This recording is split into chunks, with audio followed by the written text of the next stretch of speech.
debates. Fiquem à vontade para participar, fazer perguntas, comentários também, que aí todos nós aprendemos muito com isso. Então, nada de timidez, hein, gente? Vocês estão muito quentinhos. Podem fazer perguntas. E hoje eu montei essa palestra num determinado trecho dela, pensando em ser mais ou menos assim como aula, como na escola.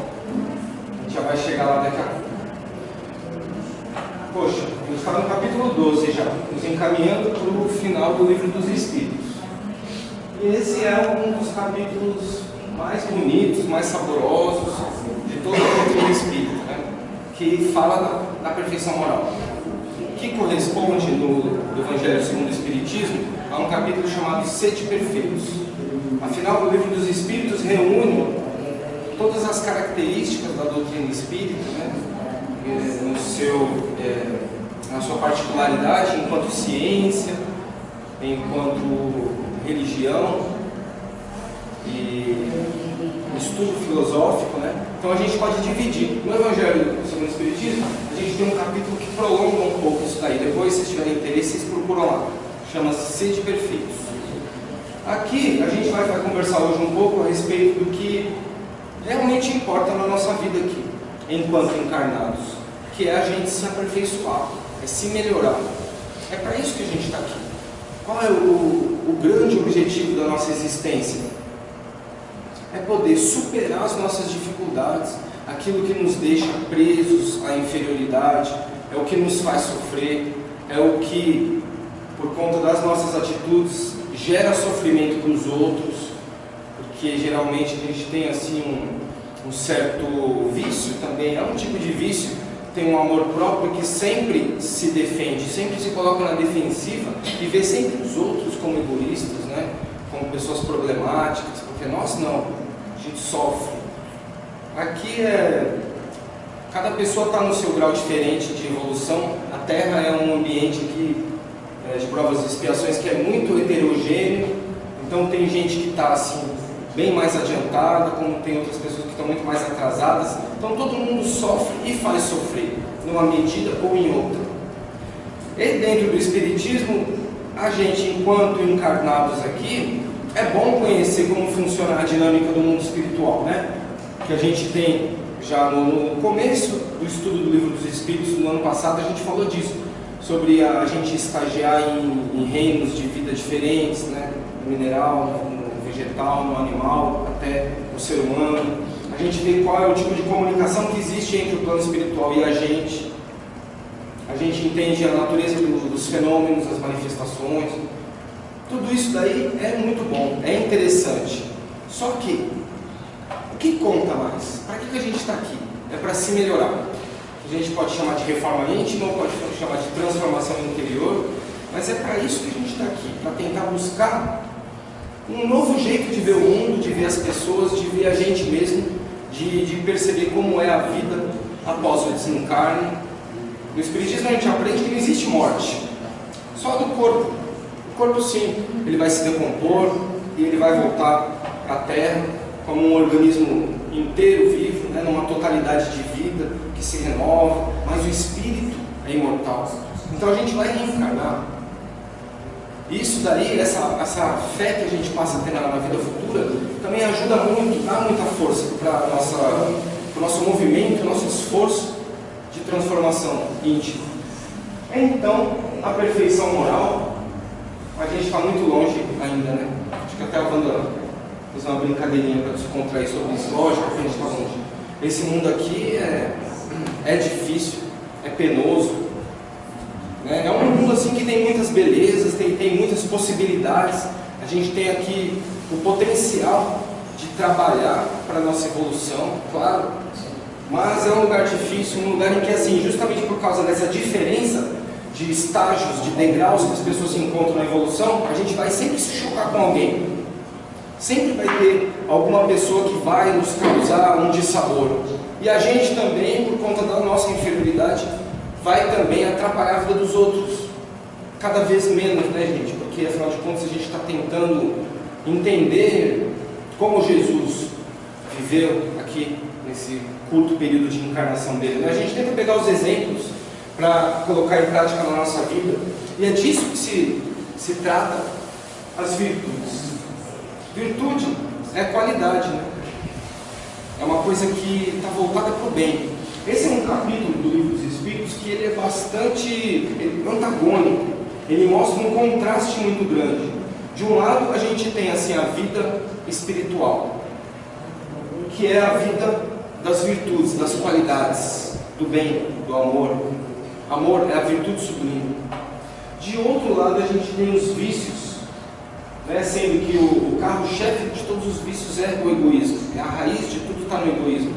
E está ligado à vida material. Então, existe esse contraste. A vida espiritual e a vida material. E a gente vive no meio disso. Porque, conforme eu já até falei outras vezes, ter uma vida espiritual ou buscar o desenvolvimento da espiritualidade não tem a ver com se isolar dos problemas, se afastar das pessoas difíceis, viver numa montanha, viver sozinho, recluso. Isso sim é uma atitude de egoísta. A gente foi feito para viver em coletividade, em sociedade, dentro das forças todas que se contrastam, né? Na correlação entre o forte e o fraco. A gente ainda está num estágio da nossa evolução que as pessoas fortes que detêm o poder, que detêm o dinheiro, que comandam, elas, ao invés, em sua maioria, porque também não podemos generalizar todo mundo, não existe generalização possível aqui no planeta Terra, mas a grande maioria ainda, ao invés de estender a mão e erguer, trazer oportunidades para desenvolvimento moral das criaturas que estão com dificuldades ainda mais para trás, é um instrumento de opressão. Eu vivo falando disso, né? Porque é assim que as coisas são, infelizmente, hoje, em 2016. E se a gente pegar a nossa história, a gente vai ver que a história do planeta Terra nas relações sociais, ela é a da exploração do homem sobre o homem. Isso é um vício. O contraste que eu estava comentando aqui agora há pouco, ele é muito evidente. A gente está sempre sendo convidados a escolher por conta própria o que a gente vai fazer. Então, quer dizer, ter uma vida espiritual não quer dizer se isolar, é estar no meio de tudo que a gente já vive, é escolher qual a profissão que a gente vai ter, buscar uma colocação no mercado de trabalho, tipo de relação que a gente vai ter com as pessoas ali dentro, vai estar dentro da nossa própria casa, com a nossa família, com os relacionamentos que a gente vai ter com essas pessoas que muitas vezes a gente já escolheu estar junto com elas antes mesmo da encarnação, presente por uma programação reencarnatória para reajuste. Então nem sempre vai ser agradável estar junto dessas pessoas, ou essas pessoas estarem junto de nós, mas a gente tem que ter a paciência, tem que ter o esforço, a boa vontade, né, de conquistar essas virtudes. Então a vida espiritual ela pode ser colocada em prática em tudo, no trabalho, na vida social de lazer, sabe? No momento que a gente vai assistir um jogo de futebol, por exemplo, dá para ter muita paz, muita calma. Em qualquer outro tipo de ambiente, a gente vai num show artístico, a gente vai em algum lugar assim que ideias opostas vão se confrontar, como manifestações políticas também. Todo mundo tem liberdade de pensamento, não temos que ter ódio de nenhuma parte, julgar ninguém, né? Isso é conquistar virtudes. As virtudes, portanto, são as nossas qualidades, né?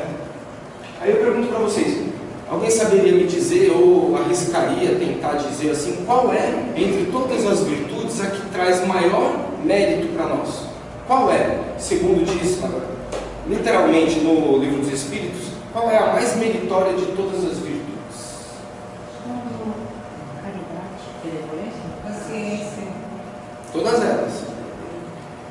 Caridade, benevolência, a paciência. Todas elas têm que ser fundadas, principalmente a caridade, que é a irmã gêmea do amor, né? Tem que ser fundadas no desinteresse pessoal. Essa é a que traz maior mérito para nós. Porque esse é o nó, esse é o gargalo, é onde a gente encontra a dificuldade, que é nesse momento que a gente vai falar, ou vai pensar e agir de acordo só com o que vai nos trazer um benefício pessoal, só em contemplar os nossos próprios interesses, ou em que a gente vai deixá-los de lado e pensar primeiro no próximo, né? Pensar assim em fazer com que as coisas nesse mundo sejam colocadas para todos nós de uma forma mais justa, mais igualitária, porque a desigualdade, todo tipo de desigualdade que existe nesse mundo tem a ver com o interesse pessoal. Portanto, voltando ao que eu estava dizendo, o contraste, essa coisa do antagonismo, né, do claro e do escuro que a gente encontra assim, entre virtudes e vícios, virtudes e egoísmo, a gente tem a base no interesse pessoal. Uma pessoa virtuosa que busca entrar em sintonia com o pensamento de Jesus, que é o de amar a Deus acima de todas as coisas e ao próximo como a nós mesmos, essa pessoa que vai receber a influência dos espíritos superiores por estar caminhando num caminho que é o caminho que vai levar a um mundo melhor, que é o caminho da virtude, ela vai sempre tentar pensar num ponto de vista do sacrifício, do que para ela poderia representar um prazer, do que poderia representar uma posição cômoda, uma posição que interessasse não só para ela, mas para o seu grupinho, um interesse de classe, vamos dizer assim. Isso faz parte também do egoísmo, está na base do egoísmo. É assim, defender interesses corporativos, só de um determinado grupo, e deixar o resto ao Deus dará, não é? Então, a gente tem que pensar assim que as virtudes, elas têm a ver muito com conhecimento. Ignorância é o contrário de conhecimento, certo, gente? Da mesma forma que as trevas se opõem à luz, a claridade é o conhecimento. Então, em última análise, se a gente for bem na raiz de tudo, na essência, for tentar buscar a essência de todos os males, a gente vai ver que a maldade é algo que por si só não existe. O que existe é a ignorância em relação ao bem. Então, seja aqui no planeta Terra, seja em outros mundos do nosso universo habitado, que sejam iguais à Terra, como provas e expiações, ou inferiores, sempre vai ser o predomínio da ignorância. Esse é o grande problema. Porque não existe o mal pelo mal gratuito, não existe no mundo. Porque a gente, confiando em Deus plenamente, nós vamos ver assim que nada é por acaso. Que tudo o que acontece aqui é ligado à lei de ação e reação, de causa e efeito, absolutamente tudo. Não é? A gente sempre vai e volta nesse assunto, porque é um assunto, um tema central, fundamental na doutrina espírita. A gente literalmente colhe o que planta. As nossas atitudes do presente vão determinar o que vai acontecer no futuro. As pessoas com as quais a gente vai se cruzar, vai se encontrar nos caminhos de futuras encarnações, o tipo de influência que uma vai ter sobre a outra, sabe?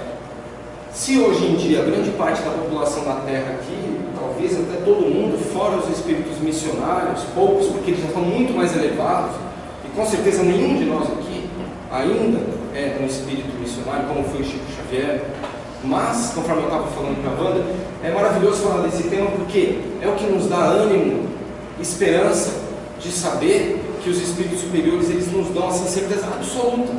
Nós vamos chegar lá. Nós vamos chegar a ter essa qualidade que, se preferir, pode chamar de anjos. Nós vamos conseguir ser esses espíritos missionários com muita clareza. E como a gente vai fazer? Voltando ao que eu estava dizendo, desenvolvendo as virtudes através do conhecimento, do estudo. O estudo da doutrina espírita é como se fosse um manual da nossa vida moral aqui na Terra. Nos mostra como identificar o que em nós ainda é imperfeito, porque eu particularmente não gosto de usar a palavra defeito, porque uma coisa com defeito, um produto com defeito, ele vem depois de defeitos de fábrica, né? E Deus, que foi quem nos produziu, nos fabricou, por assim dizer, em analogia, jamais quer nos fazer defeituosos, né? Então a gente não tem defeitos, a gente tem imperfeições que são responsabilidade sempre nossa. E a responsabilidade vem de onde? Vem do egoísmo, vem dessa história de querer ser sempre assim, primeiro eu, e os outros eu não me importo. Então o conhecimento da doutrina espírita ele é muito útil nisso, de ver como que a gente vai conseguir ter felicidade na nossa vida futura, e uma felicidade relativa aqui na Terra, porque aqui não é um lugar de felicidade, não é um lugar para a gente poder dizer assim, ver o planeta Terra a passeio, gente que fala isso, né? É um engano, ninguém veio aqui a passeio. Aqui ao mesmo tempo é escola, é hospital, é prisão e é manicômio, não é? Tudo ao mesmo tempo, porque não é um lugar de alegrias plenas. Não, nem a própria natureza está do nosso lado. A minha mãe vive falando assim para mim, você fala que tem mundos superiores ali, só que eu quero ficar sempre aqui na Terra, porque eu adoro, tem umas praias lindas, aqui é um lugar maravilhoso, tem cachoeiras, eu adoro, olha as flores, tem coleção de orquídea lá, tá mostrando, tem mais de 20 e tantas flores, orquídeas florescendo ao mesmo tempo, tá lindo o quintal da minha casa. Aí eu falo, mano, tudo bem, é lindo mesmo aqui, mas aqui também é um lugar que tem terremotos, aqui é um lugar que tem vulcão, aqui a gente tem furacões, a gente tem tudo isso que para nós torna a vida aqui penosa e difícil. Então quer dizer, a gente está num lugar que tem muita coisa boa, mas tem muita coisa ruim. O Espiritismo nos mostra como sobreviver nisso, como tentar se aperfeiçoar nisso. A doutrina espírita, a codificação de Allan Kardec nos mostra isso, esse lado moral. Só que também para angariar virtudes, a gente não pode desprezar os conhecimentos materiais. Eu sempre vivo dizendo aqui, ser espírita não significa deixar para lá tudo que faz parte da nossa vida, porque não tem como, a gente está encarnado aqui, a gente tem que pegar ônibus, a gente tem que pegar o carro que enfrentar o trânsito, que anda de bicicleta, assim como eu, tem também que ficar desviando dos buracos de carros que fecham. Enfim, a gente tem as dificuldades, a gente tem que estudar para conseguir trabalho, a gente precisa se alimentar da melhor forma possível, mais saudável possível, a gente tem que ter um teto sobre nossas cabeças, lugar para a gente se abrigar do frio, precisa ter um vestuário mínimo também para a gente poder andar por aí, não dá para ficar pelado aqui na sociedade, né? Se fosse índio, não dá mais. Então eu sempre falo isso, é importante a gente prestar atenção na nossa vida material. Só que a nossa vida material ela pode ser muito espiritualizada. Se a gente pensa sempre assim, olha, eu vou tentar fazer o que Jesus ensinou, que é o quê? Eu não vou pensar primeiro em mim sempre. Ao mesmo tempo em que eu vou pensar no meu aperfeiçoamento, na minha melhora, isso é totalmente legítimo, é justo, não é sinal de egoísmo, eu vou pensar também na melhora de todos, do pessoal da minha casa, da minha família, e do meu bairro, do meu trabalho, dos lugares que eu frequento, dos clubes que eu vou, e assim vai ampliando para toda a sociedade. Então, os conhecimentos materiais, eles são muito importantes. Tudo que a gente puder estudar aqui em todas as áreas aí de exatas, biológicas, de humanas, ciências médicas, tudo isso é importante, porque o conhecimento sempre é útil. É o que a gente leva. O nosso corpo vai ficar para a Terra e a gente vai levar só o conhecimento que a gente adquiriu. Como dizia Chico Xavier, o bem que a gente faz aqui será o nosso advogado por toda parte que a gente for. Então isso é o que não será levado em conta quando a gente desencarnar. É o que a gente fez de bom, mas de bom também por nós, né? Será que a gente está assim, maltratando muito o nosso corpo, estamos detonando a nossa saúde, fazendo coisas que a gente sabe que não são boas, né? Então, conquistar virtudes tem a ver com isso, sim, com o desenvolvimento de todas as áreas que a gente puder na nossa vida, não só das áreas morais. Falando sobre paixões, né? Paixão. Qual o significado da palavra paixão, né? Alguém arriscaria dizer? Dar uma definição de paixão. O que é uma paixão?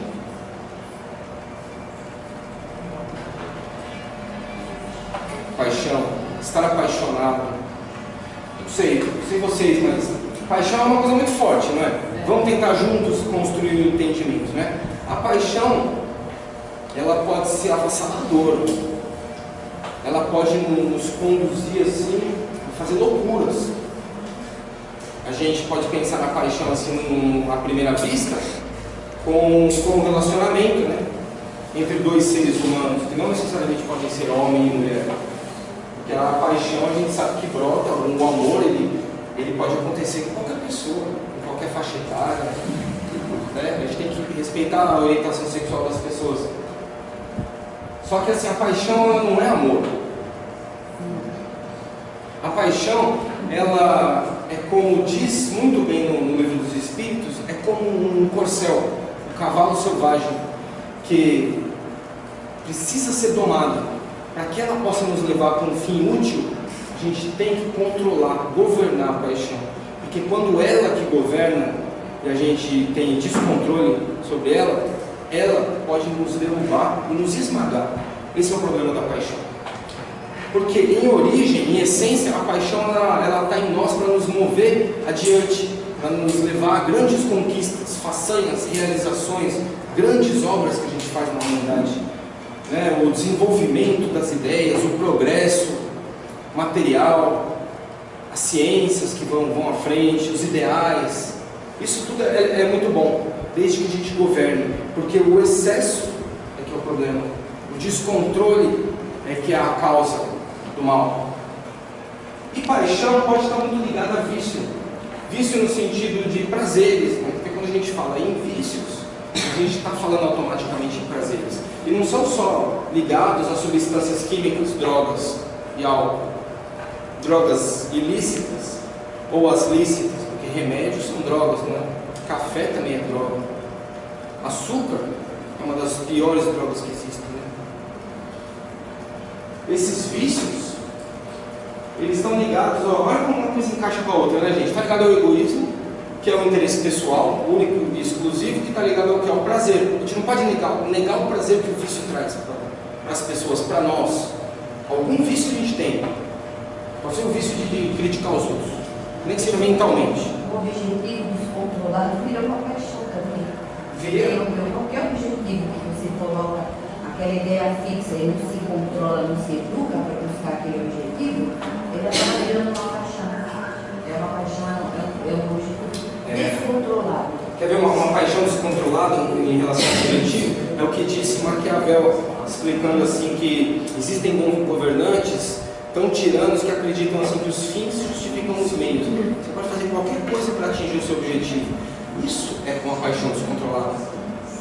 Então a gente tem que pensar assim que existe um lado bom. Isso foi colocado em nós para que seja desenvolvido, para que seja aperfeiçoado, para que seja um motor, uma alavanca para o nosso desenvolvimento, desde que seja voltado para o bem.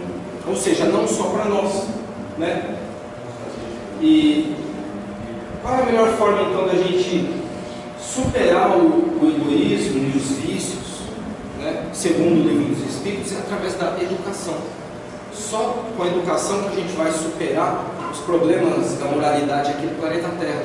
Mas uma educação não ligada exclusivamente aos conhecimentos que a gente tem nos bancos escolares, mas uma educação que torne as pessoas melhores, que forme pessoas de bem, mas de bem mesmo, sabe? Que queiram se doar, que queiram trabalhar em benefício da construção de um mundo melhor, com menos desigualdade, com mais oportunidade, com mais amor, com mais paciência, com mais tolerância, né? Que são algumas das virtudes aqui. Agora eu vou começar a mexer aqui no slide. Eu vou ler o seguinte,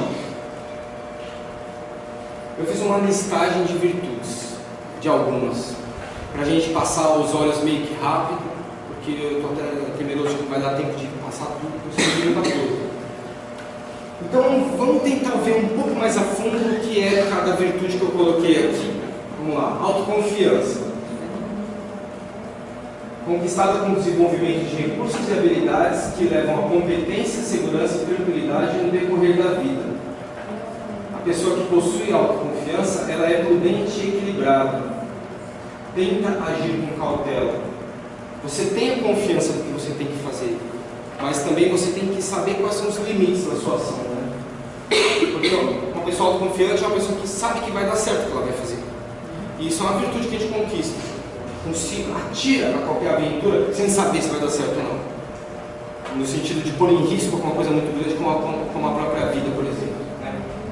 Olha lá, pelo fato de possuir imensa fé em si, essa pessoa sabe que pode contar consigo mesma, nas situações mais adversas. Benevolência, que você citou, que é a bondade, né? Ser benevolente e ser bondoso.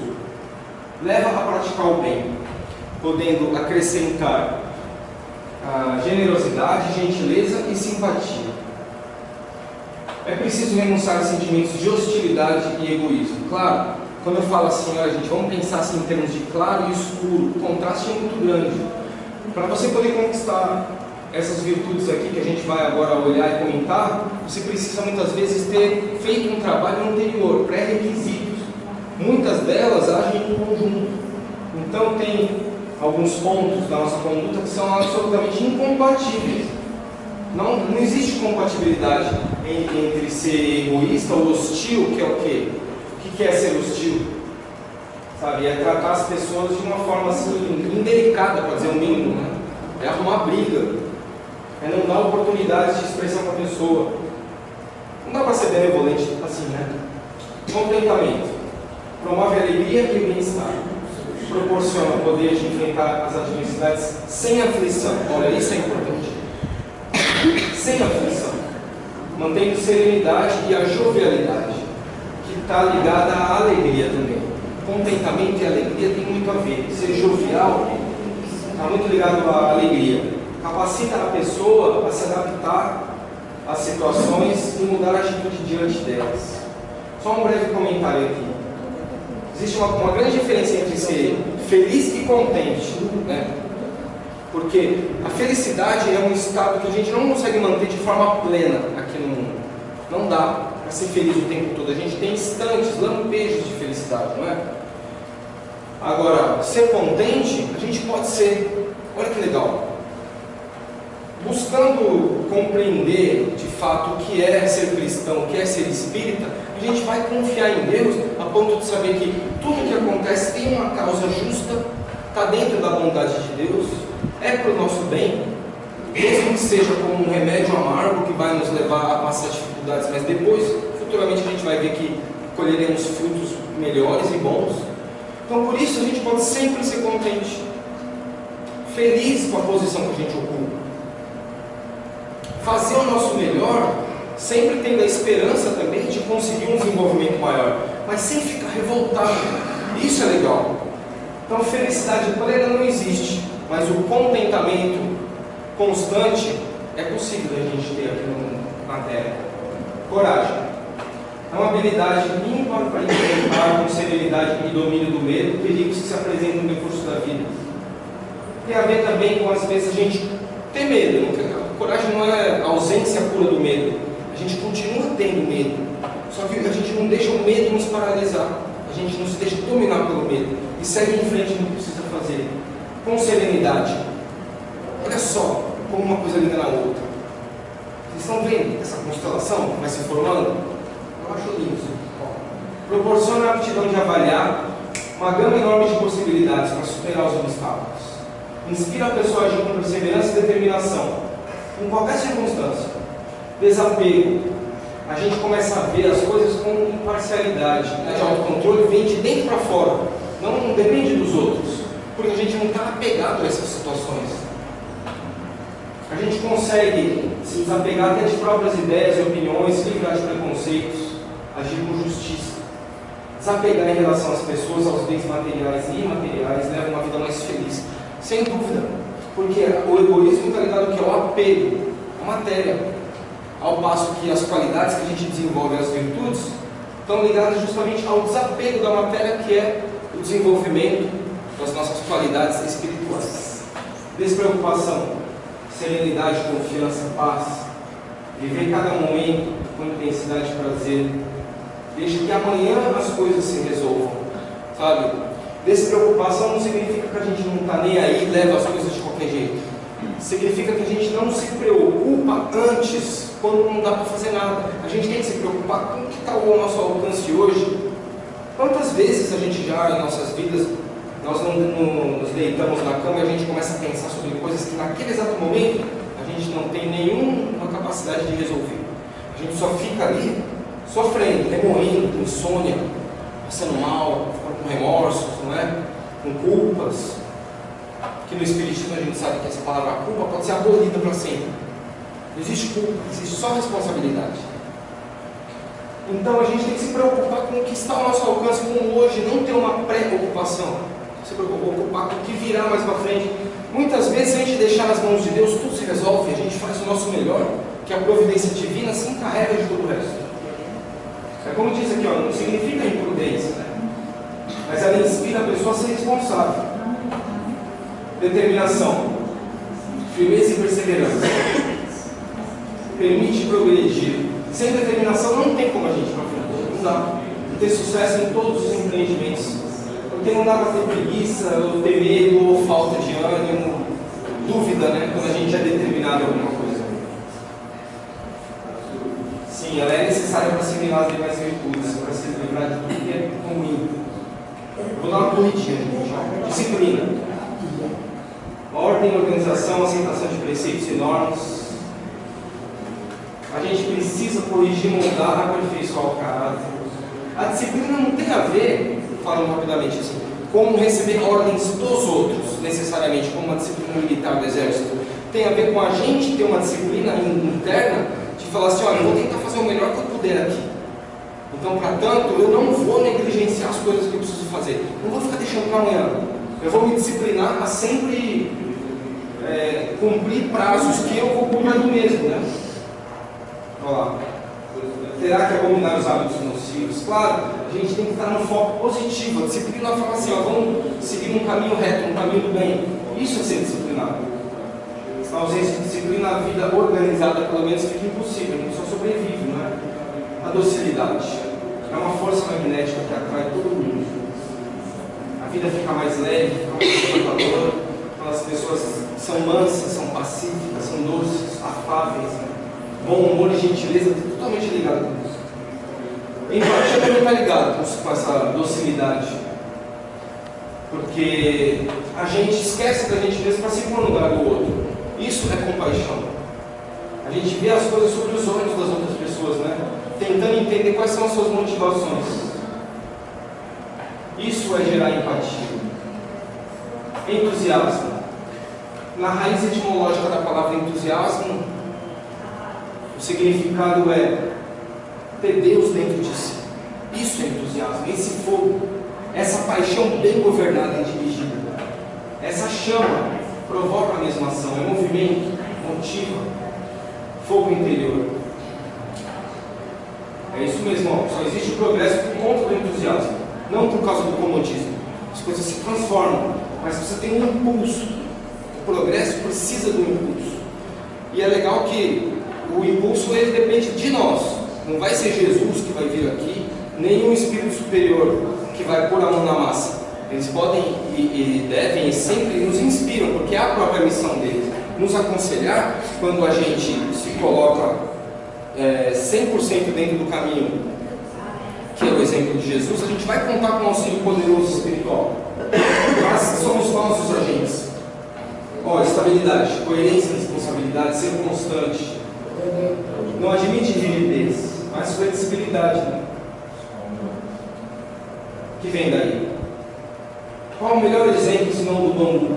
Que numa tempestade, ele consegue se curvar para depois continuar de pé. Uma árvore rígida, isso é um ensinamento oriental, chinês. Que o princípio da flexibilidade é esse. Seja flexível como um bambu, se adapte às coisas que forem preciso na vida, porque isso vai trazer equilíbrio, harmonia. Porque uma árvore rígida, ou seja, a gente é teimoso e fica preso às nossas opiniões tão velhas, ultrapassadas, que nós mesmos, só no nosso íntimo poderíamos responder quais são, né? Ela vai acabar se quebrando. Ser generoso, ser altruísta, ser desapegado, não ter desprendimento. Fortalece as relações e a paz também no contexto social. É não esperar nada em troca. É o desinteresse puro. Honestidade, necessário para a confiança. Em todos os atos da vida a gente tem que ter essa ser honesto e ser transparente, ser verdadeiro. Né? Claro que as consequências são as piores possíveis, não sendo honesto, né? Seja nessa vida ou seja nas próximas. Ser humilde. Isso aí é básico para a caridade. é básico para a benevolência, é básico para tudo, porque se a gente não tiver humildade, a gente vai estar com o nosso ego dominando as ações, com o eu prevalecendo, sendo que não é nada disso. A humildade é ser simples, ter uma ligação íntima, direta com Deus, saber que a gente está no nosso lugar e a gente tem que se submeter à vida espiritual também, mesmo aqui, ser indulgente. A indulgência é a gente assim, não ficar apontando o dedo para as pessoas em relação às suas falhas, em coisas que nós mesmos ainda não conseguimos nos melhorar, porque todos nós precisamos de indulgência. Eu vou dar uma corridinha sem ter nem. Eu estou vendo que está acabado, eu estou desesperado. Tem muita coisa para falar, então. Introspecção. Sem a introspecção, a gente não consegue ter um despertar espiritual, né? Porque a gente só vai encontrar dentro de nós mesmos as próprias respostas. Em palestras anteriores, a gente falou que a nossa consciência traz gravados as leis de Deus, as leis divinas, né? As leis naturais. E só através da introspecção, dentro de si mesmo, que a gente vai conseguir ouvir essa voz que vai nos dizer está certo ou está errado, que conduz o nosso livre-arbítrio. Jovialidade, já falei, que é com alegria, né? Longanimidade, indulgência, ser benigno, tolerante. A maturidade tem a ver com a sabedoria que a gente conquista ao longo da vida, com amadurecer os nossos estudos, a nossa visão de mundo, a compreensão das pessoas, da vida, que só a experiência nos traz, né? Que é um processo que todos nós estamos ou mais ou menos avançados. E a maturidade, ela muitas vezes não tem a ver com a idade cronológica. Quantas pessoas a gente às vezes encontra que já estão numa idade avançada e a gente espera que daquela pessoa que está agora num processo adiantado de envelhecimento tenha tanta coisa para nos ensinar, para oferecer tanta sabedoria, e às vezes é simplesmente uma pessoa amarga e revoltada. Por outro lado, gente muito jovem, e que a gente, de onde menos esperaria ter uma maturidade, você encontra calma, serenidade e equilíbrio. Por quê? Porque a idade se encontra pelo espírito, não pelo corpo. Todos nós temos milhões de anos, sim, porque se contar a partir do reino mineral, vegetal e animal que a gente estagiou, mas milhares de anos enquanto seres humanos, né? Então o nosso grau ele é muito diferente entre si. A misericórdia. Pois é, ela é importantíssima para os relacionamentos humanos. Nos leva a perdoar, a ter piedade em relação às pessoas, compreender as fraquezas, né, dos outros. Paciência, calma, serenidade, equilíbrio. Controlar desejos e emoções. Tem a ver com controle sobre paixões também, né, que a gente estava falando. Leva a pensamentos para objetivos de forma imparcial. Clareza e perfeita definição. É clareza, é lucidez. Essa é a precisão enquanto virtude para nós. É a certeza do que a gente está fazendo aqui, para onde a gente vai, a confiança nisso, do que a gente pode fazer. Pureza, coisa mais linda. Um dia a gente vai ser puro, né? A ausência de vícios de toda espécie, de toda ordem.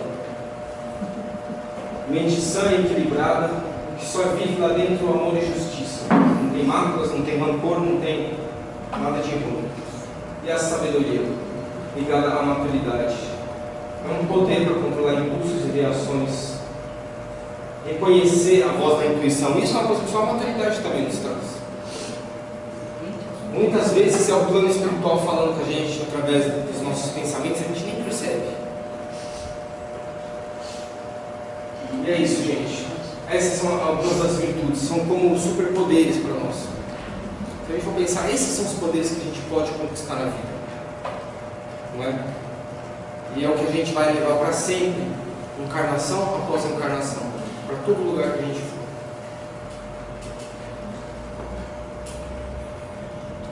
Agora eu pergunto a vocês, quais são as características que constituem a pessoa de bem? No livro dos Espíritos está homem de bem. Eu mudei. Eu pus pessoa, porque homem, tudo bem que é no sentido do gênero humano, né? Homem, mas eu prefiro chamar de pessoa porque são os homens e mulheres nesse mundo, né? Quais são essas características? pratica a lei de justiça, amor e caridade na sua maior pureza. Eu busquei fazer uma divisão aqui entre o que é individual e o que é coletivo. O que tem a ver só com o nosso mundo pessoal, que são habilidades que a gente tem para o nosso próprio adiantamento, e quais são as que têm a ver com os outros, porque influencia na vida dos nossos semelhantes, né? Então, a lei de justiça, amor e caridade, que foi a palestra que o William fez semana passada. Uma pessoa que... é a mesma. É verdade. Pessoa de bem. Ela questiona com sinceridade a sua própria consciência. E aí, eu vou dar um pulo do gato aqui, porque eu já vi que não vai dar tempo para eu falar depois do conhecimento de si mesmo. Eu vou falar das duas coisas ao mesmo tempo. O autoconhecimento que a gente precisa ter é a nossa ferramenta para conseguir se aperfeiçoar. Tem a ver muito com essas perguntas, sabe? Se toda noite, quando a gente for dormir, fizer como indica Santo Agostinho no Livro dos Espíritos, a gente gaste alguns minutos pensando assim: de verdade, né? Será que eu violei as leis de Deus hoje? Cometi algum mal para alguém? Eu fiz todo o bem que eu podia? Será que eu fiz alguma coisa assim que eu tenho vergonha e que eu, portanto, eu fiz escondido e eu reprovaria se fosse os outros se fizessem? Eu deixei escapar de propósito, voluntariamente, uma oportunidade de servir alguém, de ser útil? Alguém tem alguma queixa contra mim? Pode reclamar de mim? Fiz aos outros tudo que eu gostaria que fizessem por mim? Eis a questão. É isso.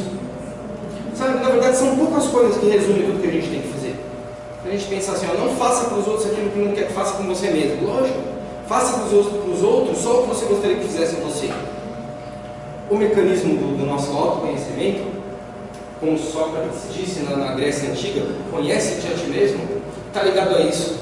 Temos que olhar para o fundo do nosso espírito, na introspecção do nosso lar, quando a gente for deitar para dormir, e responder isso com muita sinceridade, sem amor próprio, sem querer justificar uma desculpa: não, porque não deu, eu não fiz nenhum mal, mas fiz sem querer. Não.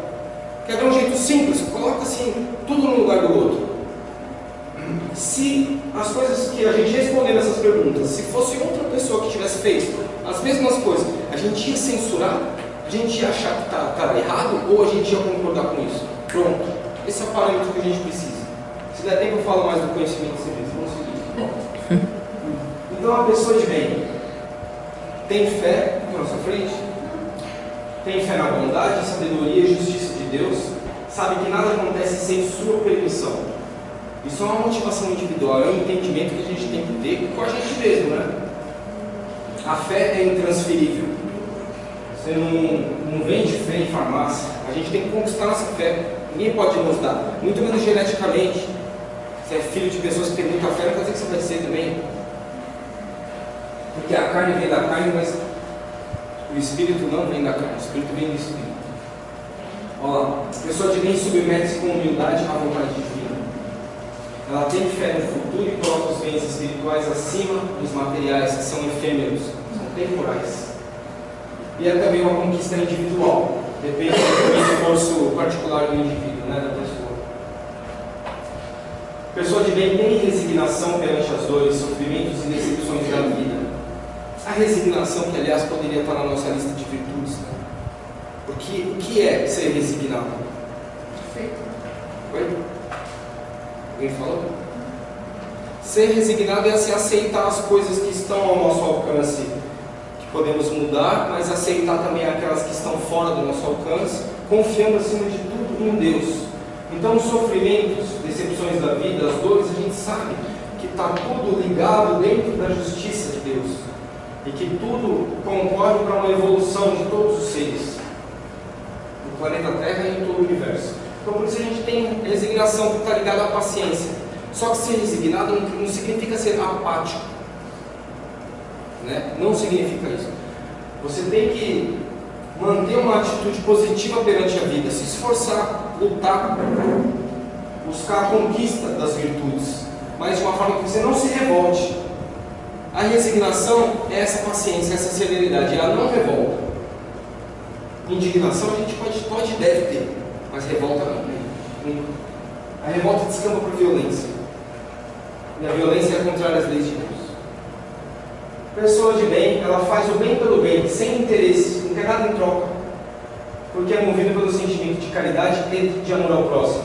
Isso tem a ver com uma percepção individual que é posta numa ação coletiva, que vai influenciar a vida das outras pessoas, né? Dos nossos irmãos e irmãs aqui. A pessoa de bem defende o fraco contra o forte, sacrifica sempre o seu interesse pessoal à justiça de Deus. Justiça de Deus, né? Deixar claro isso, porque a justiça da terra aqui, ela é absolutamente falha. Eu andei falando disso em outras palestras. Acho que o William também mencionou algo sobre isso. A justiça aqui está ligada aos interesses egoístas de classe. Não é uma justiça para todos, é para um grupo restrito.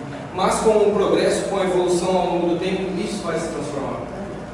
Então, é a defesa do fraco, ajudá-lo a se erguer, não esmagar com o nosso orgulho. Isso é importantíssimo. Porque isso tem a ver com... veja bem, gente, caridade, a gente já falou sobre isso outras vezes.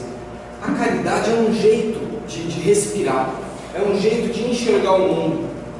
É uma certeza que a gente tem a respeito de como que a gente vai sair dessa condição terrível, penosa que a gente está hoje nesse mundo. É só através de ver o mundo com os olhos cheios de amor, como Jesus ensinou, de tentar buscar os exemplos do Cristo.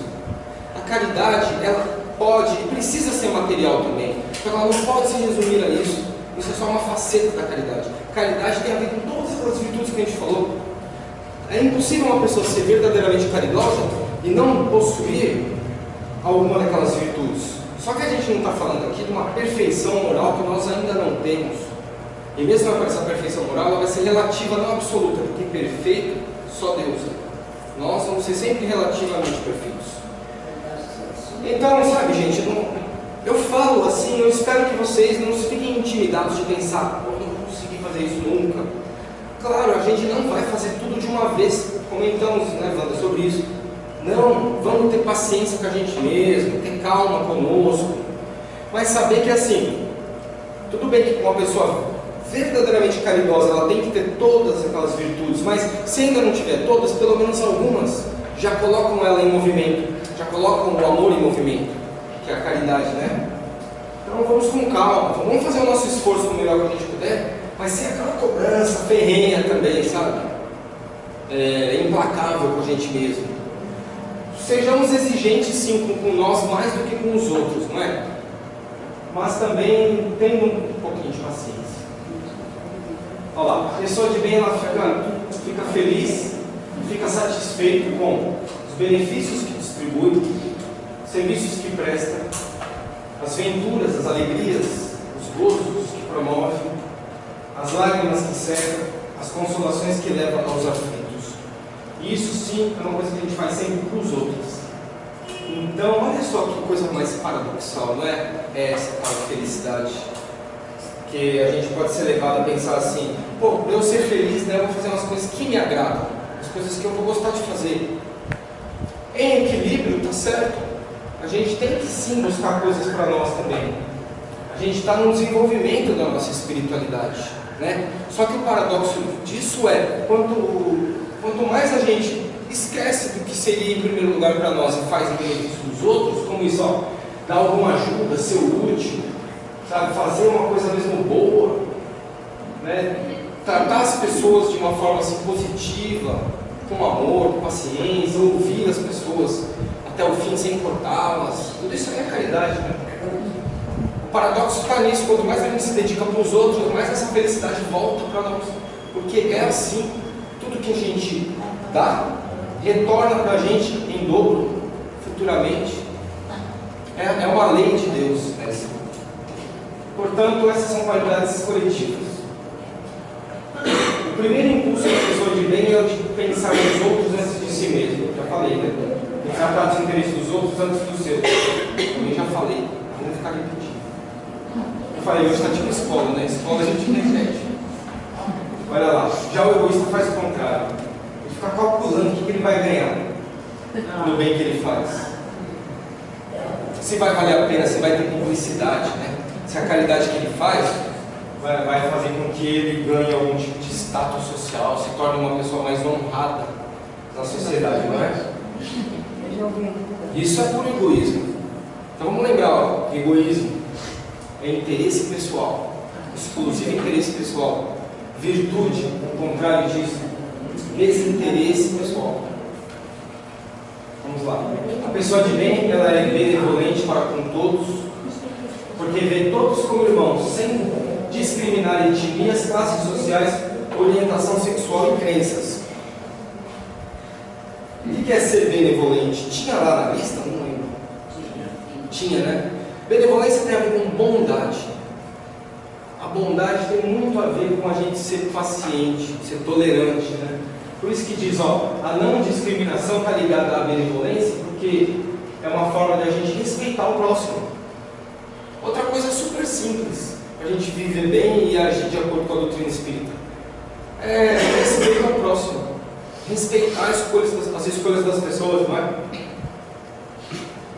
Desde que sejam escolhas que só vão gerar influências para elas próprias, porque existem certas atitudes e escolhas que partem para o campo coletivo, que aí a gente pode e deve se indignar e lutar contra, como por exemplo o estabelecimento de regimes totalitários, coisas que vão trazer censura, tortura, sofrimento para as pessoas, algo como aconteceu por exemplo na Alemanha nazista. Vocês sabem que Hitler ele foi eleito pouco antes do início da Segunda Guerra Mundial por uma esmagadora maioria de 92% da população alemã. Então quer dizer, que eu estou falando isso daí, que eu estou resgatando que era para eu ter falado antes e eu esqueci. Mas como tudo está ligado, a gente pode falar de tudo. Só tentar manter o fio da meada, né? Então quer dizer, a gente faz essas coisas em sociedade, né? A gente descobre, né? Revela o que existe de mal. Isso está ligado no egoísmo, né? Que é colocar às claras as coisas erradas em sociedade e em relação às outras pessoas, só quando tiver mesmo uma finalidade útil para todos. Não querer fazer isso daí como uma forma de ter um prazer pessoal, né? E por querer fazer assim o mal pelo mal. Pelo contrário, quando for absolutamente necessário falar sobre algum mal que possa gerar um mal maior para a coletividade, a gente tem que fazer isso. Mas também, por outro lado, sempre buscando revelar mais através do mal, mostrar qual é o bem que pode resolvê-lo, atenuá-lo, pelo menos. Ou seja, buscar soluções. Não adianta a gente simplesmente apontar críticas. A gente tem que colocar ao lado disso propostas de solução. Olha lá, a pessoa de bem respeita nos outros todas as convicções sinceras e a liberdade de pensamento. Isso é coletivo porque tem a ver com as outras pessoas, né? Claro. A caridade é sempre seu guia, em todas as circunstâncias da vida. Depois, se vocês tiverem a curiosidade e o interesse de pegar tanto o livro dos Espíritos quanto o livro do Evangelho segundo o Espiritismo, vocês vão ver que tem lá. Eu mudei para características, né? Mas lá está assim, caracteres do homem de bem, né? Então eu passei para características da pessoa de bem. Só para deixar uma linguagem mais usual que a gente tem aqui. Mas essa listagem eu peguei de lá e o texto ele é muito bonito. Peguem depois para ler esse capítulo aí, vocês vão ver que legal. Então quer dizer, isso aqui eu não tirei da minha cabeça. Aliás, né, eu acho que é importante ficar claro isso. A pessoa que se coloca na posição aqui de fazer uma palestra não está tirando assim, opiniões da cabeça. Não posso fazer isso, é uma desonestidade isso. Eu estou falando da doutrina espírita de Jesus de acordo com as coisas que nós todos estudamos, né? Dos estudos que eu faço. Então a fonte é totalmente fidedigna. Livro dos Espíritos e Evangelho segundo o Espiritismo. Pessoa de bem, considera como falta, como dever de amor ao próximo, prejudicar os outros com palavras maldosas, ferir com orgulho e desdém e causar sofrimento que não se pode evitar. Essa pessoa de bem, ela não tem ódio, rancor, nem desejo de vingança. Ao contrário, perdoa e esquece as ofensas, assim como nos ensinou Jesus. Porque sabe que o perdão virá para ele de acordo com a medida que usou de perdão para o próximo. A pessoa de bem, ela é indulgente com as fraquezas alheias, porque sabe que também necessita da mesma indulgência. Não fica feliz em procurar e pôr em evidência as imperfeições alheias. Se a necessidade obriga a isso, procura o bem que pode atenuar o mal. Acabei de falar. Estuda as próprias imperfeições e trabalha sem cessar em combatê-las. É o conhece-te a ti mesmo. Esse exercício de olhar para o interior de si mesmo, sem se colocar como um coitadinho, como um vítima das circunstâncias, ou como uma pessoa que merecia mais. A gente merece o que a gente tem, Deus é justo. E a gente tem que construir uma vida melhor, mais plena de realizações boas, de amor ao próximo, para poder ter um merecimento maior. Essa pessoa não se vangloria dos seus talentos às custas dos outros, mas aproveita cada ocasião para ressaltar qualidades dos semelhantes. Não alimenta a própria vaidade, porque sabe que tudo que foi dado pode ser retirado a qualquer momento. Usa, mas não abusa de nenhum dos bens que foram cedidos. É um depósito, é um empréstimo, que ele vai ter que prestar contas depois com espiritualidade maior, com Deus. O pior emprego disso tudo é colocar essa riqueza que de repente o homem possa ter à sua disposição, inclusive a própria inteligência, só em benefício próprio, dos vícios, das paixões, dos prazeres, porque a queda depois vai ser muito alta, muito dolorosa. E isso significa um atraso no progresso, na evolução. É sofrimento. Dentro das relações sociais, a pessoa de bem, ela, quando pessoas são dependentes dela, como empregados, numa fábrica, num comércio ou algo do tipo, trata com bondade e benevolência, porque sabe que para Deus somos todos iguais. Usa a autoridade para erguer a moral, não para esmagar com o mundo. Se for uma pessoa subordinada, sabe compreender quais são os seus deveres na posição e busca fazer o melhor trabalho que pode. Respeita em seus semelhantes, a pessoa de bem, todos os seus direitos, da mesma maneira como deseja que os seus próprios direitos sejam respeitados pelos outros. Jesus ali, ó, só olhando para Jerusalém, que coisa mais linda. E assim eu termino aqui a nosso estudo, nossa palestra, nosso diálogo de hoje, agradecendo pela atenção. Muito obrigado, que Jesus acompanhe a todos de volta aos seus lares e durante essa semana toda.